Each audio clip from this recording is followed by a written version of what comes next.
निकाय चुनाव में जुटी बीजेपी लगातार दूसरे दलों में सर्जिकल स्ट्राइक कर रही है। क्या समाजवादी पार्टी, क्या कांग्रेस, क्या बहुजन समाज पार्टी। आज बहुजन समाज पार्टी के पूर्व प्रदेश अध्यक्ष, पूर्व विधायक के सचान ने भी बीजेपी ज्वाइन किया। हमारे साथ के सचान है, उनसे जानेंगे।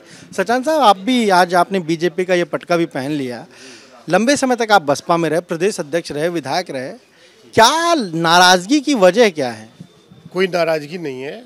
बहुजन समाज पार्टी अपना यूपी में और कुछ प्रदेशों में काम करती है, लेकिन भारतीय जनता पार्टी पूरे देश में काम कर रही है।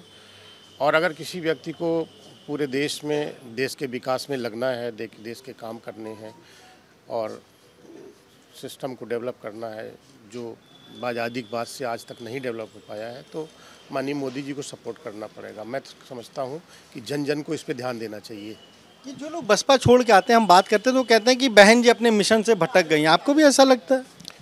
मैं बहन जी के संबंध में कि मिशन से भटक गई हैं या क्या हुआ है, ये सब संबंध में हम कोई कमेंट नहीं करना चाहते। हम भारतीय जनता पार्टी की नीतियों से सहमत हैं। मैं उन नीतियों को अडॉप्ट कर रहा हूँ, मैंने दिल में रखी हुई है, इसलिए मैंने भारतीय जनता पार्टी ज्वाइन कर ली। तो बीजेपी में कोई बात की आपने? आप आए हैं, प्रदेश अध्यक्ष रहे हैं, यहाँ कोई बात की या केवल नीतियों से प्रभावित होकर आ गए? मैंने सबसे बात की। मैंने बहुत समय तक संगठन में काम किया है।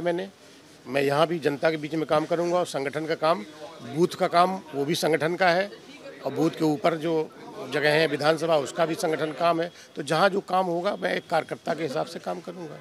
बहुजन समाज पार्टी को छोड़ के लोग जा क्यों रहे हैं? बहुत सारे लोग चले गए, कोई बचा ही नहीं देखते हैं पुराने लोग। तो ये बात तो हम नहीं कह सकते। हम अपनी बात बता सकते हैं कि हम चाहते थे कि एक राष्ट्रीय पार्टी और जिसका पूरे देश में प्रभाव हो, ऐसी पार्टी में काम करूं।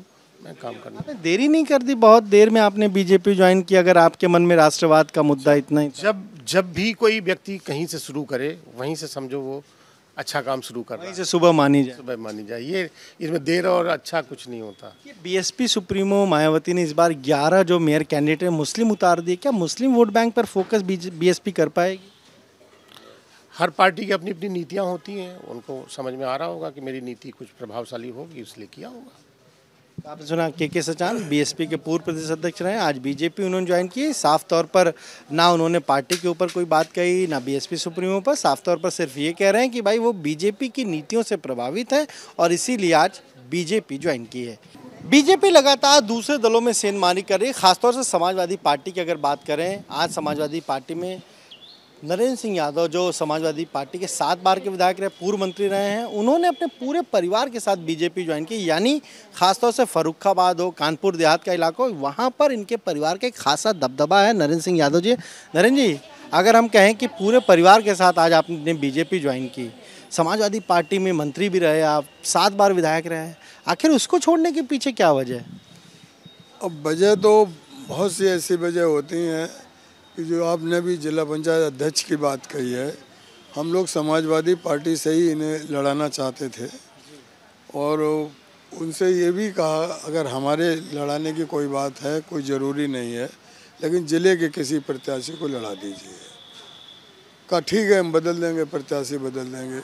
उसके भी गैर जनपद के व्यक्ति को वहाँ टिकट दिया गया, जबकि हमारे पास जीतने के पूरे सदस्य होने के बाद भी दूसरे को दिया गया टिकट और हमारा विरोध किया गया।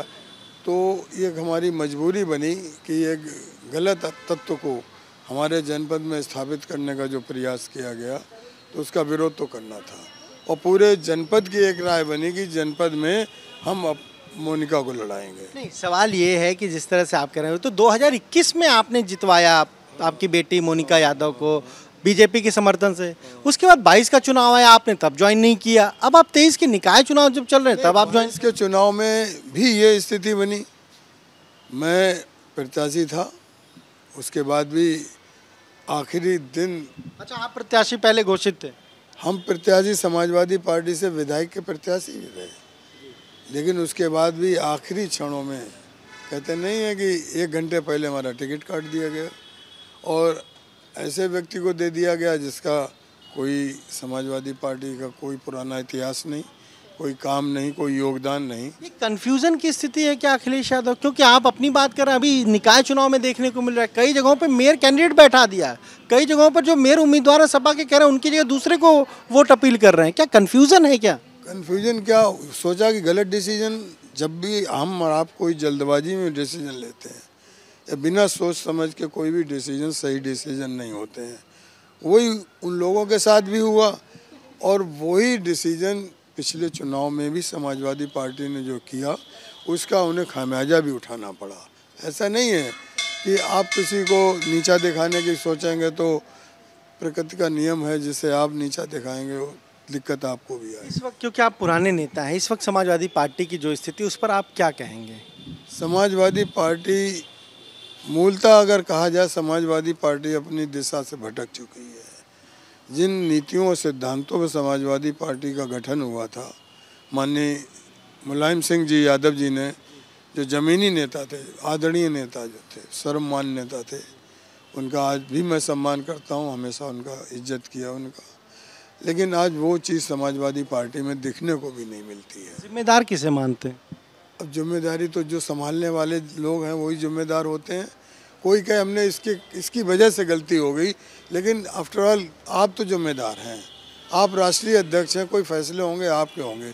मैं कुछ कहूँ मेरे वजह से कोई फैसला आप ले रहे हैं तो मेरा नाम नहीं लिया जाएगा, वो नाम तो आपका लिया जाएगा। मोनिका यादव भी हमारे साथ फर्रुखाबाद से जिला पंचायत अध्यक्ष है और 2021 में जब चुनाव हुए तब बीजेपी ने इन्हें समर्थन किया था और ये जीती थी। मोनिका जी, समर्थन तो बीजेपी ने आपका 2021 में कर दिया था, ज्वाइन आज आप कर रही हैं बीजेपी।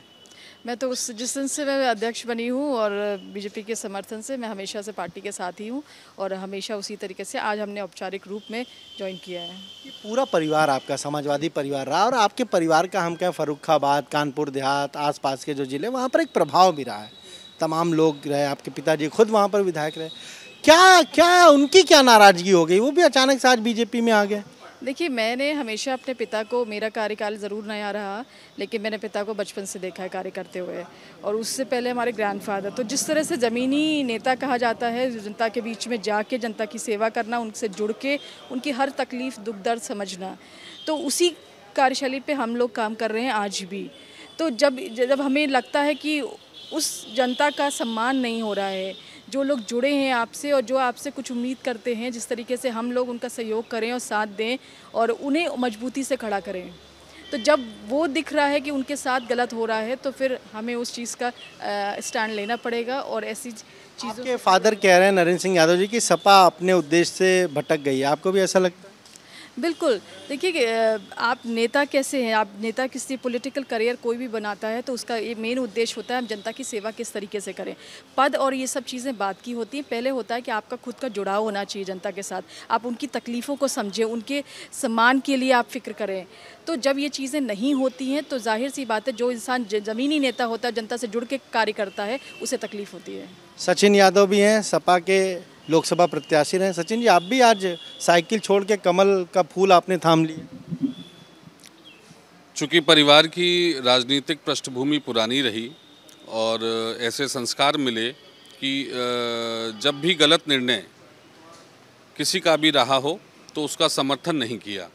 समाजवादी पार्टी की सरकार में सन 2014 में जब एक ऐसे प्रत्याशी को समाजवादी पार्टी ने जनपद फर्रुखाबाद में थोपा जो न केवल अपराधी थे, कार्यशैली उनकी बहुत खराब थी और जहां से, जिस जनपद से वो आते थे, वहां के लोग उनसे दुखी थे, और ऐसे व्यक्ति को ज़बरदस्ती जनपद फर्रुखाबाद में थोपने का काम जब समाजवादी पार्टी ने किया तो उस वक्त भी हम लोगों ने समाजवादी पार्टी के इस निर्णय का विरोध किया था। और निरंतर ये महसूस किया 2014 के बाद कि समाजवादी पार्टी गलत लोगों को, अपराधी छवि वाले लोगों को, अराजक तत्व के किस्म के लोगों को बढ़ाना चाहती है और समाज में अच्छे चेहरों को वो जनता के बीच में नहीं लाना चाहते। तो इन समस्याओं से ग्रस्त हम लोग पिछले 10 वर्षों से रहे। 2021 का जब चुनाव आया जिला पंचायत का, उस वक्त भी ऐसा ही हुआ कि जहां जनपद के प्रथम नागरिक का चुनाव हो और हमारे यहाँ समाजवादी पार्टी ने गैर जनपद के व्यक्ति को जनपद के प्रथम नागरिक के चुनाव में उतार दिया। जब उसका विरोध हुआ तो जनपद के लोग ये चाहते थे कि जनपद का पद है, जनपद के प्रथम नागरिक का चुनाव है और मूलतः वो व्यक्ति हमारे जनपद का होना चाहिए। तो उस वक्त भी समाजवादी पार्टी के गलत निर्णय के खिलाफ हम लोगों ने आवाज़ उठाई और मुझे खुशी है कि उस वक्त भारतीय जनता पार्टी ने हमारा सहयोग किया और निरंतर ये कलह जो है जनपद में समाजवादी पार्टी की गलत नीतियों और गलत निर्णयों के खिलाफ जो चलता रहा, उसके खिलाफ हम लोग आवाज़ उठाते रहे। और जब महसूस किया कि समाजवादी पार्टी में कोई सुधार नहीं आने वाला है, जिस तरीके से आज की समाजवादी पार्टी चलाई जा रही है, वहाँ सही बात को सुनने वाला कोई नहीं है, मनमाने ढंग से निर्णय लिए जाते हैं। और शायद उसी का नतीजा है कि बीते 17 से लेके और 22 के चुनाव में जो उत्तर प्रदेश की जनता ने जो परिणाम सामने रखे हैं, उसके लिए अगर कोई जिम्मेदार है तो वो समाजवादी पार्टी स्वयं है। चूँकि हम लोगों को जनता के बीच में रह के उनकी सेवा करनी है।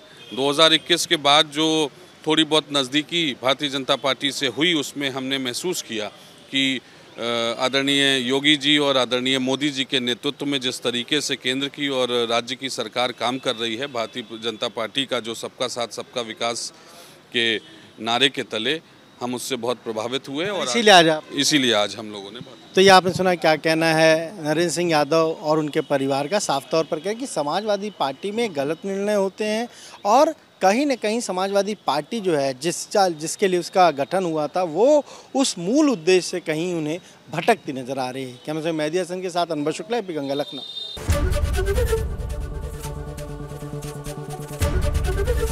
एबीपी गंगा, खबर आपकी, जुबान आपकी।